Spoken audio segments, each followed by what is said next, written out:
دیکھیے، یہ ترتیب یاد رکھنا بہت ضروری ہے کہ سب سے پہلے امام مہدی رضی اللہ تعالیٰ عنہ کا ظہور ہوگا، پھر دجال کا خروج ہوگا، اور دجال کے فتنے جب اپنے عروج پر پہنچیں گے تو سیدنا عیسیٰ علیہ نبینا علیہ الصلوۃ والسلام کا نزول ہوگا۔ حضرت عیسیٰ علیہ السلام دجال کو قتل کریں گے، اور قتل دجال کے بعد کے زمانے میں یاجوج ماجوج کا خروج ہوگا۔ دیکھیے، جس طرح دجال کے شخصی خروج سے قبل اس کی دجالی فورسز اور فتنوں کے ظہور کا سلسلہ تو کب سے جاری ہے، اسی طرح یاجوج ماجوج کے حقیقی اور شخصی خروج سے قبل ان کے نظام کے نفاذ کی مختلف صورتیں اور پھر یاجوج ماجوج کی سٹانک فورسز اور نمائندگان کا خروج یہ تو پہلے بھی ہو سکتا ہے، ہم اس کا ہرگز انکار نہیں کرتے۔ اور اسی کو علامہ اقبال علیہ رحمٰن نے یاجوج ماجوج کے حوالے سے ملت اسلامیہ کو اپنے زمانے کے فتنوں اور مغربی تہذیب اور سیاسی اور معاشرتی نظام اور اخلاقی انحطاط کے نقصانات سے متنبہ کرتے ہوئے قرآن کریم کی ایک آیت کی روشنی میں بیان کیا تھا۔ کہا کہ کھل گئے یاجوج اور ماجوج کے لشکر تمام، چشم مسلم دیکھ لے تفسیر حرف ینسلون۔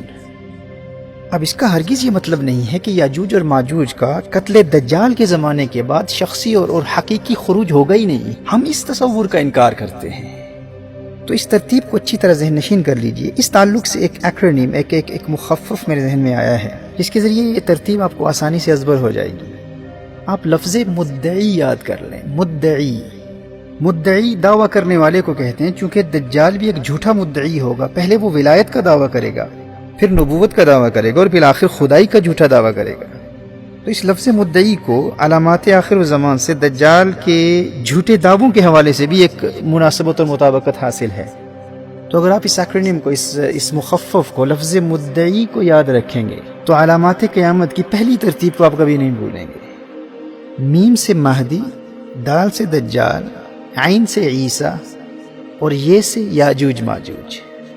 مدعی میں سب سے پہلے میم ہے، تو سب سے پہلے سیدنا امام مہدی رضی اللہ تعالیٰ عنہ کا ظہور ہوگا۔ پھر دال سے دجال، امام مہدی رضی اللہ تعالیٰ عنہ کے 7 یا 9 سالہ دور حکومت کے بعد دجال کا خروج ہوگا۔ مدعی، دال کے بعد عین، دجال کے فتنوں کے عروج کے بعد سیدنا عیسیٰ علیہ نبینا علیہ الصلوۃ والسلام کا نزول ہوگا۔ حضرت عیسیٰ علیہ السلام دجال کو قتل کریں گے، اور قتل دجال کے بعد پھر یہ یاجوج ماجوج۔ مدعی کے آخر میں یہ ہے، یعنی نزول عیسیٰ کے بعد جب سیدنا عیسیٰ علیہ السلام دجال کو مقام لد پر قتل کریں گے، قتل دجال کے بعد کے زمانے میں یاجوج ماجوج کا خروج ہوگا۔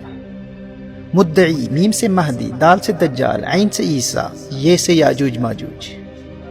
مجھے امید ہے کہ ان 4 علامات اور واقعات کی ترتیب آپ کو ابھی یاد ہو چکی ہوگی۔ یہ ایک انتہائی آسان طریقہ ہے،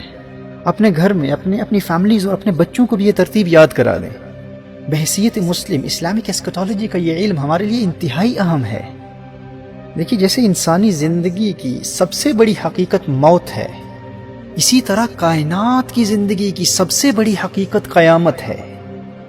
موت انسان کی دنیاوی زندگی کو ختم کر دیتی ہے، اور قیامت کائنات کی زندگی کو ختم کر دیتی ہے۔ اسی لیے علامات قیامت کو سمجھنا ہمارے دین کا انتہائی اہم حصہ ہے، لیکن افسوس اس پر بہت کم توجہ کی جاتی ہے۔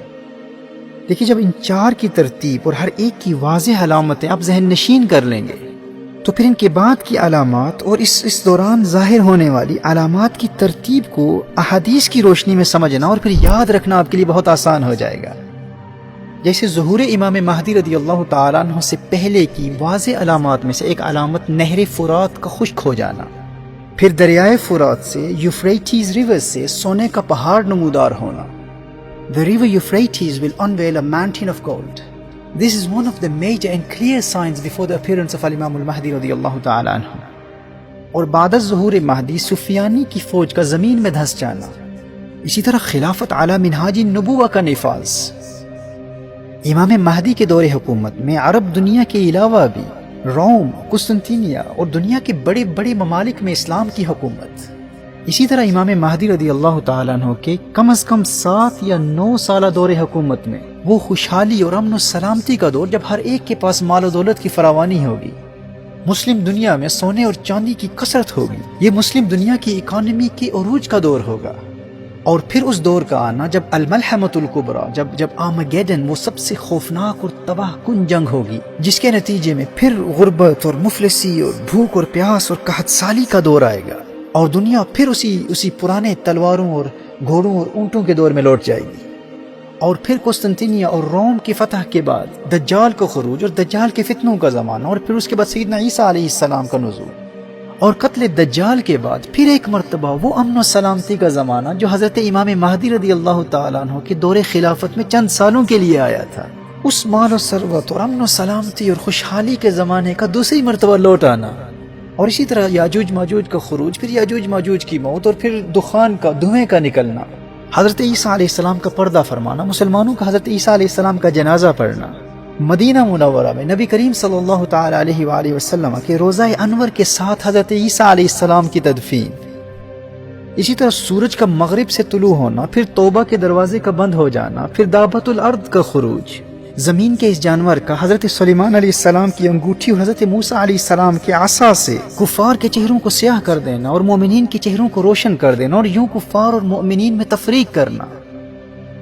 اور پھر اس کے بعد کے زمانے میں شام اور یمن سے ایک ہوا کا چلنا اور اس کے ذریعے مومنین کی روح کا قبض ہو جانا، اور مومنین کی وفات کے بعد قبض ارواح مومنین کے بعد کفار کی جانوروں اور درندوں والی زندگی کا زمانہ، پھر نفخ صور اور آگ کا لوگوں کو میدان محشر کی طرف دھکیلنا، مردوں کا قبروں سے اٹھنا، حشر و نشر، اور پھر قیامت کا واقع ہو جانا۔ محترم احبہ، میرے دوستوں، میرے بھائیوں، میری بہنوں، یہ ترتیب بحیثیت مسلم ہر ایک کو یاد ہونی چاہیے۔ ہمارے بچے کو ان واقعات و حوادث کی ترتیب اور ان کی علامات ازبر ہونی چاہیے، اور تربیت اولاد کے حوالے سے یہ والدین کی ذمہ داری ہے کہ وہ اس علم کو خود بھی سیکھیں اور اپنے بچوں کو بھی سکھائیں۔ آپ کو حیرت ہوگی، میں آپ کو آگے چل کر بتاؤں گا کہ یہود اس علم کے اعتبار سے اپنی اولاد کی تربیت کس حد تک کرتے ہیں، اور آپ کی آسانی کے لیے یہ ایکرونیم میں نے پیش کیا ہے۔ لفظ مدعی کو آپ یاد کر لیں، میم سے مہدی، دال سے دجال، عین سے عیسیٰ، یہ سے یاجوج ماجوج۔ اگر آپ ان پہلے 4 واقعات کی ترتیب کو یاد کر لیں گے تو پھر ان کی علامات کو یاد کرنا بھی آپ کے لیے بہت آسان ہو جائے گا، اور پھر ان کے بعد کے واقعات و حوادث کی ترتیب اور ان کی علامات کو بھی سمجھنے میں بہت آسانی ہوگی۔ میں یہ محسوس کرتا ہوں کہ ان تمام واقعات و حوادث اور علامات قیامت کی ترتیب کے حوالے سے عوام تو عوام، ہمارے زمانے کے بعض اہل علم بھی بہت زیادہ کنفیوژن کا شکار ہیں، اور بڑی بڑی کتابوں کے مطالعے اور طویل بیانات سننے کے بعد بھی احادیث مصطفیٰ صلی اللہ علیہ وآلہ وسلم کی روشنی میں ان واقعات کی ترتیب کو سمجھ نہیں پاتے۔ اس علم کے حوالے سے احادیث مصطفیٰ صلی اللہ علیہ وسلم کا مطالعہ بھی ضروری ہے، لیکن ان احادیث کی فقہ کو پڑھنا بھی ضروری ہے۔ اس علم کی فقہ کو پڑھے بغیر اس علم کو جاننے کی کوشش کرنے والے مزید شکوک و شبہات کا شکار ہو جاتے ہیں۔